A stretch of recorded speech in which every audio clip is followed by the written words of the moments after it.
আমি জুলাই গণঅভ্যুত্থান নিয়ে যেহেতু এটার সাথে আমি নিজেও রাজনৈতিকভাবে সম্পৃক্ত ছিলাম, যে কারণে পুরোটাই মোটামুটি আমার জানা।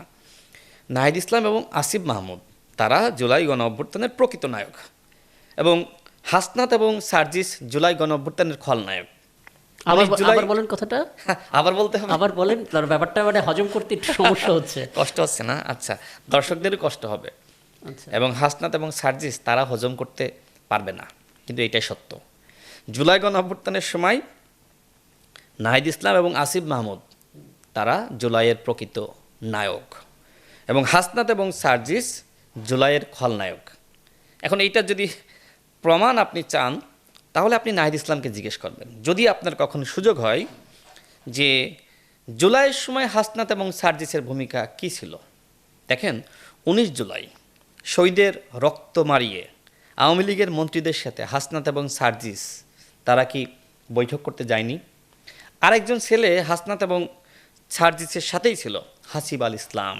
দেখেন, এই হাসনাত আবদুল্লাহ ম্যাচ থেকে গোয়েন্দা সংস্থার সাথে মিটিং করার জন্য হাসিব আল ইসলামকে নিজে গিয়ে এনেছিল।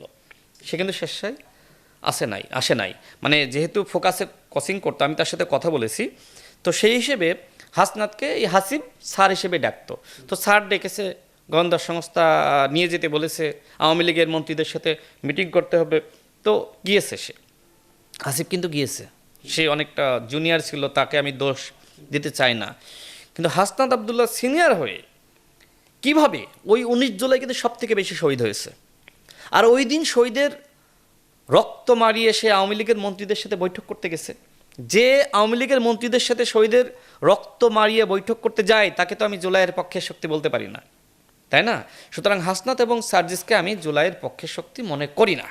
দেখেন, আর একটা ঘটনা বলি, সেটা হলো যে সময় ডিবি হেফাজতে আসিফ, বাকের মজুমদার, নাহিদ ইসলাম এবং তাবাসসুম, সাথে আরও দুজন, কে?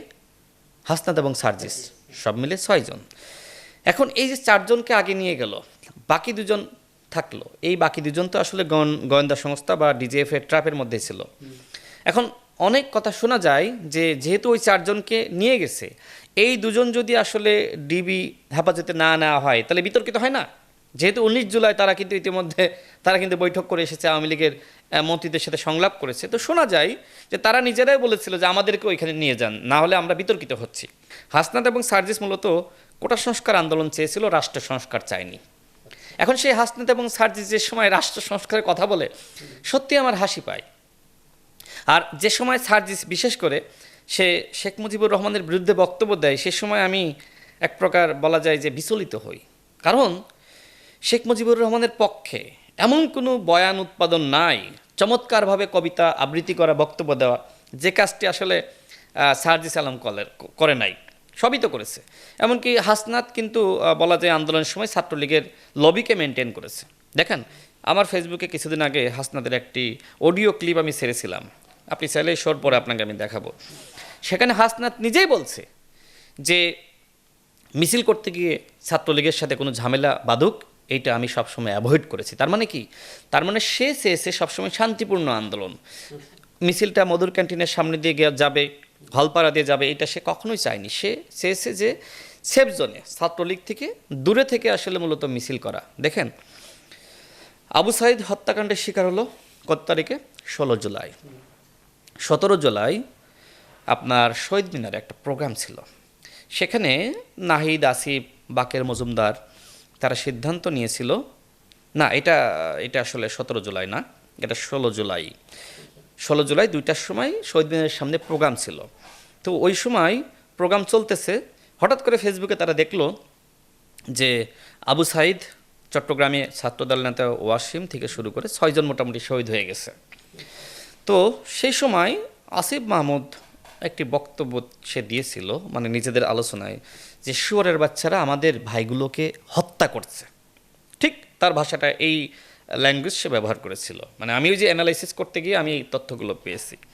কিন্তু আসিফ মাহমুদ তার একটু আগেই দেখবেন একজন ছাত্রদল নেতা স্লোগান দিচ্ছিল যে তুমি কে আমি কে, রাজাকার রাজাকার, কে বলেছে স্বৈরাচার। একটা ভিডিও নিশ্চয়ই আপনি দেখেছেন যে আসিফ মাহমুদ গিয়ে থামিয়ে দিচ্ছে, তাই না? অর্থাৎ আসিফ মাহমুদ আবু সাইদ হত্যার আগ পর্যন্ত সেও কিন্তু চেয়েছিল কোটা সংস্কার, কিন্তু যে সময় হত্যাকাণ্ডের ঘটনা ঘটে গেল সে আসলে নিজেকে আর সামলাইতে পারে নাই, সে হাসিনার পতন চেয়েছে এবং সেই সময় ঘরোয়া আলোচনা করে মোটামুটি তারা মিছিলটা ক্যাম্পাসের দিকে নিয়ে যাবে। ওই দিন 16 জুলাই রাজু ভাস্কর্যে ছাত্রলীগ অবস্থান করছিল এবং সেই দিন মোটামুটি সবাই প্রস্তুত, এমনকি শহীদ মিনারে যারা উপস্থিত হয়েছিল সবার কাছে প্রশ্ন করছে মিছিল করার সময় যে আমরা কি শহীদ মিনার থেকে আমরা কি রাজু ভাস্কর্যে যাব, আমরা কি ছাত্রলীগকে ভয় পাই। আসিফ মাহমুদ নিজেই কিন্তু এই স্লোগান মাইকে দিয়েছিল, সবাই বলেছিল না আজকে আমরা ছাত্রলীগকে প্রতিহত করব, কিন্তু সেই দিন কিন্তু হাসনাত এবং সার্জিস মিছিলটা ওইদিকে যেতে দেয়নি, তারা দোয়েল চত্বর থেকে তারা কিন্তু ঢাকা মেডিকেলের মানে ওই দিকে নিয়ে গেছে, তারা এই ভিতর দিয়ে আপনার যে রাজু ভাস্কর্যের দিকে আসবে বাংলা একাডেমির সামনে দিয়ে আসতে দেয়নি। তার মানে কি, তার মানে জুলাইয়ের হিস্ট্রি যদি আপনি দেখেন তাহলে পুরোটা সময় মোটামুটি হাসনাত এবং সার্জিস তারা খলনায়কের ভূমিকা পালন করেছে, ছাত্রলীগ আওয়ামী লীগের লবি মেনটেন করেছে। আর নাহিদ ইসলাম এবং আসিফ মাহমুদ, হ্যাঁ এখন হয়তো তাদের নিয়ে অনেক সমালোচনা, অন্তর্বর্তীকালীন সরকারে যেহেতু দায়িত্ব পালন করেছে অনেক সমালোচনা আছে, কিন্তু জুলাই গণঅভ্যুত্থানের সময় তারা প্রকৃত বীর হিসেবেই কাজ করেছিল। আমি কিন্তু মানে মানে জুলাইয়ের যে চিত্র, আর যদি ইন্টার সেইটাকে গভর্নমেন্টের চিত্র দুটো আলাদা করে বলছিলেন। যদি সেটাকে আমি বিশ্লেষণ করি তাহলে আসিফ এবং নাহিদের নেতৃত্বে গণ অভ্যুত্থান, আর হাসনাত এবং সার্জিসের নেতৃত্বে আওয়ামী লীগের রক্ষার আন্দোলন, হাসিনা বা ছাত্রলীগকে রক্ষার আন্দোলন, মানে এই ধরনের হিস্ট্রি আপনি পাবেন। নাহিদ ইসলাম আসিফ মাহমুদকে জিজ্ঞেস করবেন